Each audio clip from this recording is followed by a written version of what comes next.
Have you ever looked around your home and realized the silence is louder than any noise you've ever heard? Have you ever watched the sun rise through your window without anyone to share the moment with and felt a quiet ache in your chest that you didn't know how to name?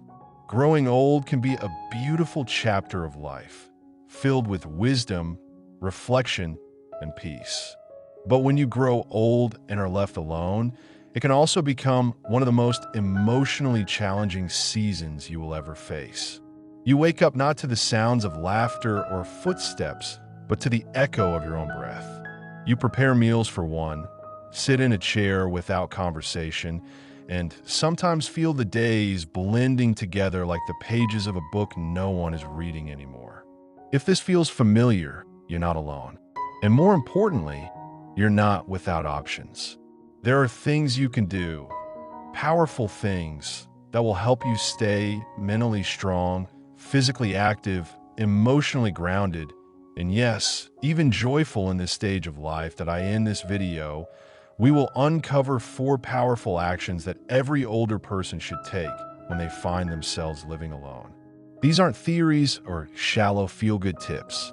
These are real, practical strategies built on lived experience and backed by psychology, gerontology, and the stories of countless seniors who have walked this very road. So if you've ever wondered how to stop the loneliness from creeping in, how to hold on to your peace of mind when the days are quiet, how to stay healthy when no one is checking in on you, or how to find happiness even when your world has gotten smaller, then keep watching. Because the steps we're about to share aren't just helpful, they are life-saving. And if you stay with us through the very end, we'll reveal a shift in perspective that has changed how many seniors view aging alone, turning what seems like solitude into a powerful source of inner strength and joy. Let's begin with the first thing you must do when living alone as you grow older. Something so simple yet profoundly transformative. Build a steady daily rhythm. A routine might sound like something trivial, maybe even unnecessary when you no longer have a job to go to or children to care for. But in reality, having a routine is the lifeline your mind and body depend on more than ever. Without a sense of daily structure, time starts to blur. You might wake up at inconsistent hours, skip meals, or eat at odd times, lounge in sleepwear until sunset, or lose track of what day it even is. At first, this can feel like freedom. No more clocks, no more pressure, no more deadlines. But what happens over time is that the brain begins to feel disoriented. The lack of order confuses your natural rhythm. You may start sleeping poorly, eating poorly, and thinking less clearly. You might feel more tired, even if you're resting. More anxious, even if nothing's happening. That's because your internal compass loses its direction without the small signposts of a daily routine. Waking up around the same time each morning, even if you have nowhere to be, is a powerful first step. It tells your brain, this day matters. Getting dressed, even if no one is coming over, tells your spirit, I still have pride. Eating meals at regular intervals tells your body, I care for you. Setting aside blocks of time for walking, hobbies, reading, or journaling gives your mind something to anticipate. And turning off the lights at a consistent hour helps you sleep better, which in turn helps everything else function more smoothly. This is not about being rigid or turning your life into a checklist. It's about creating small moments of predictability that protect your mental clarity and emotional balance. Think of your daily routine as the heartbeat of your day. Even when everything else is quiet, it keeps you steady. It gives you shape, meaning, and calm. One senior woman we spoke with shared how after her husband passed, she fell into a fog. She didn't know when to eat, what to do, or why to even get up.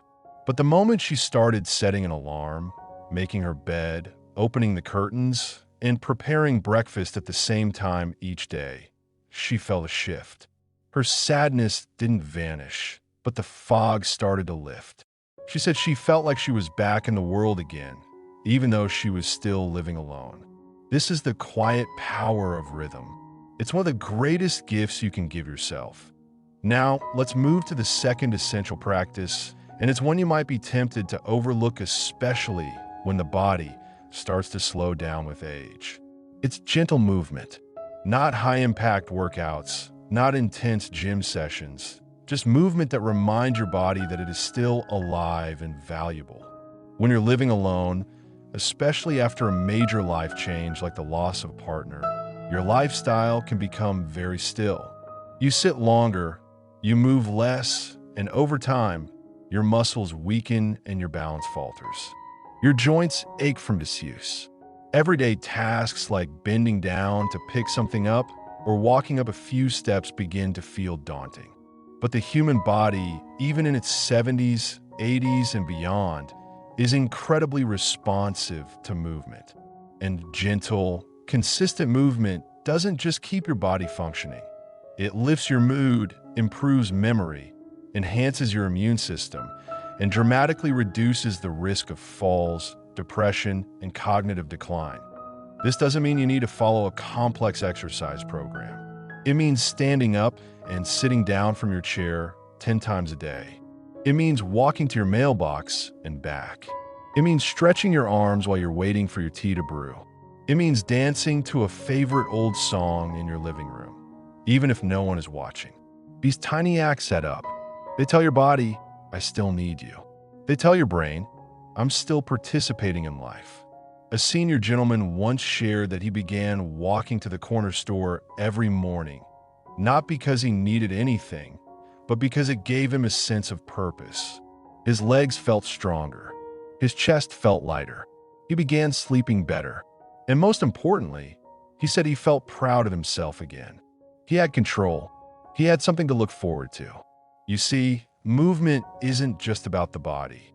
It's about your spirit. It's about momentum, both physical and emotional. When you move, you feel alive. You feel part of the world. And that feeling of connection, of vitality, can carry you through even the loneliest of days. And speaking of connection, let's now talk about the third thing you must nurture when you grow older and are left alone. Meaningful connection in small, steady doses. Loneliness isn't just the absence of people. It's the absence of emotional connection. You can be surrounded by people and still feel completely alone. And you can be living alone and still feel seen, heard, and loved. The secret lies in how you engage with the world around you, even if your social circle has gotten smaller over time. You don't need dozens of friends. You don't need busy parties or big gatherings. You just need moments of genuine contact. A 5-minute phone call to someone you care about. A chat with the clerk at your grocery store. A friendly nod to the neighbor you pass on your walk. These little exchanges may seem small, but they feed the soul. They remind you that you exist in the eyes of others, that you are not invisible, that you matter. There is powerful science backing this up. Studies have shown that even brief social interactions help stabilize mood, reduce stress, boost immune function, and lower the risk of mental decline. Humans are social creatures by design, and the need to connect doesn't disappear just because life slows down. In fact, it becomes even more important. One woman living alone in a quiet rural town shared how she began writing letters to people she hadn't spoken to in years. Some wrote back, some didn't, but the act of reaching out made her feel alive. She said the anticipation of checking the mailbox brought her joy. You don't have to wait for others to connect with you. Be the one to reach out. Offer to water a neighbor's plants. Join a small book club at your local library. Volunteer to read to children. Every act of connection you initiate creates a ripple effect. You may live alone, but that doesn't mean you are cut off. You are still part of a bigger human story, and your presence still brings value to others. Now let's talk about the final and perhaps most transformative thing you can do. Find a personal purpose that lights up your soul. When you're young, your purpose often comes from your job, your family, your responsibilities. But as you grow older and people stop depending on you in the same way, it can feel like your purpose has faded. That's a dangerous illusion. Purpose doesn't vanish, it evolves. And when you're living alone, having a reason to wake up each day becomes one of the most vital things for your mental and emotional well-being. Your purpose can be as simple as tending a small garden, writing stories from your life, practicing a craft you love, cooking meals and trying new recipes, sending a daily note of encouragement to someone else. These quiet forms of purpose don't need praise.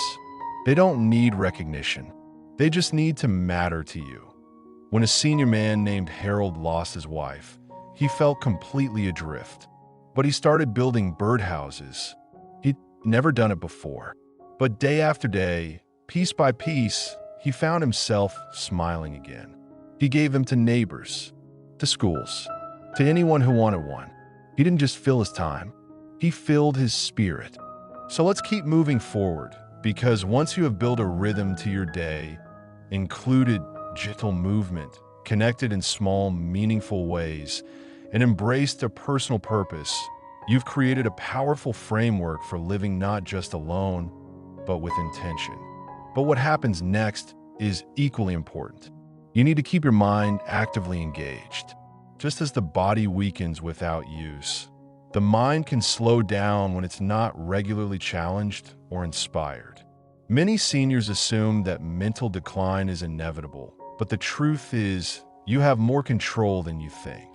Your brain thrives on stimulation.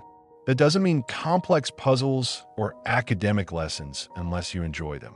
It means reading books that make you think, watching shows or documentaries that spark curiosity, learning new skills, trying new recipes, even listening to different kinds of music or exploring local history. These activities don't just pass the time. They give your brain something to reach for. A goal, a challenge, a discovery. Point: one woman we met started learning Spanish at the age of 82.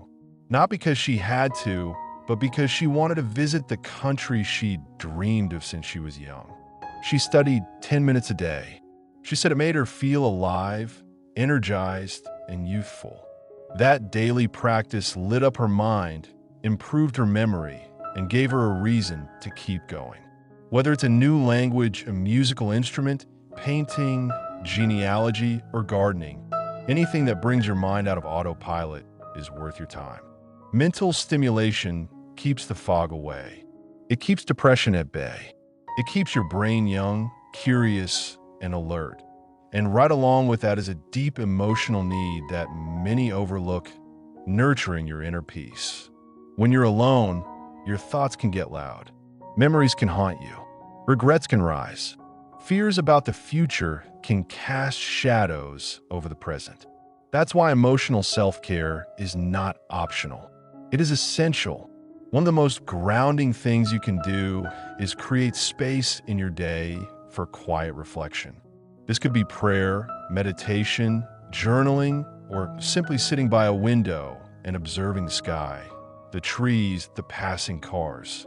It might feel unproductive at first, but what it gives you is immeasurable. It gives you calm. It helps you separate your thoughts from your reality. It teaches you to listen to yourself with compassion. You might even begin to understand parts of your past in a new light, offering forgiveness to yourself or others, releasing the weight you didn't even realize you were still carrying. There was a man named Ravi who lost his daughter to illness when he was in his 70s. The grief consumed him for years. But every morning he sat in his garden and wrote her letters in a notebook. Not to send, but to speak the words he never got to say. Over time, that ritual gave him peace. It became his morning prayer, his connection, his healing. That's what emotional care looks like. It's not loud, it's not public, but it's powerful. And when you give yourself permission to feel and process your emotions instead of avoiding them, you begin to release heaviness and make room for hope. And what follows naturally is the idea of celebration. Yes, even when you're alone, you must remember to celebrate your life. The small wins, The ordinary days, the quiet victories. Maybe you made yourself a delicious meal. Maybe you cleaned a drawer you've been ignoring for months. Maybe you stepped outside and watched the sunset without thinking about yesterday or tomorrow. Those are victories worth pausing for. When we celebrate ourselves, even privately, we remind our spirit that it is still worthy of joy. And that joy doesn't depend on someone else's presence. It is available to you in this moment if you choose to see it. Start creating little rituals of celebration. Light a candle at dinner, even if you're eating alone. Play your favorite music while tidying up. Take a selfie after your walk. Buy yourself flowers just because. These moments are not silly. They're sacred. They're you saying to yourself, I am still here and I still matter. And now, let's talk about contribution. One of the most overlooked pathways to happiness and strength in old age is the act of giving. When you give, even in small ways, you create ripples of purpose and connection that stretch far beyond your home. Think about what you know, what you've lived, what you've learned. Could you share that with someone? Could you teach a child how to bake bread? Could you help a local student with reading? Could you knit a blanket for a shelter or write stories from your life for future generations? Giving doesn't require money or energy you don't have. It simply requires heart. Contribution reminds us that we are not defined by what we've lost, but by what we still have to offer. And when you give, you receive something even more valuable: belonging, pride, and meaning. That there's a retired teacher named Grace who started tutoring local children in her neighborhood for free after school. Just 1 hour, twice a week.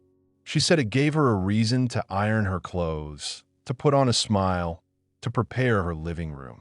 The children called her Miss Grace and brought her handmade cards. She said she hadn't felt so needed since she retired 10 years ago. That's the power of contribution. It doesn't take much, but it gives back so much. You have a story. You have wisdom.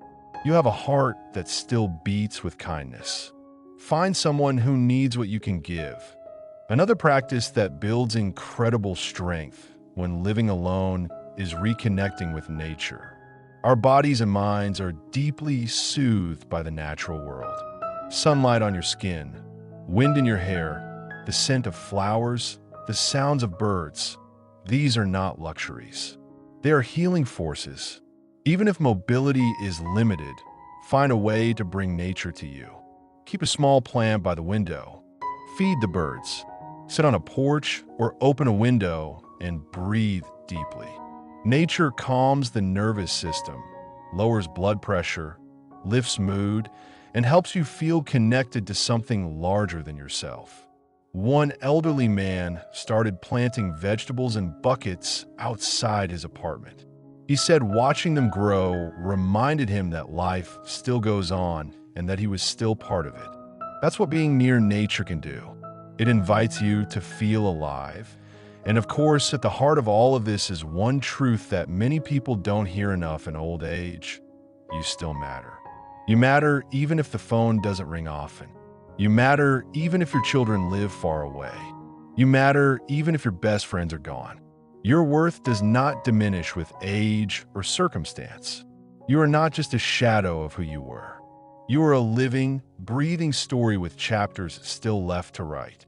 And when you begin to live like you believe that truth, everything shifts. You walk taller. You eat better. You speak more kindly to yourself. You begin to choose things that serve your well-being, because you finally understand that aging alone is not the end. It's simply a different kind of beginning to take that walk. Pick up the phone. Bake the cake. Write the poem. Water the plant. Say the prayer. Hug yourself. Laugh at your own joke. Dress up for no reason. Learn something new. Share your wisdom. Cry when you need to. Celebrate when you can. And always remember, the quiet around you is not emptiness.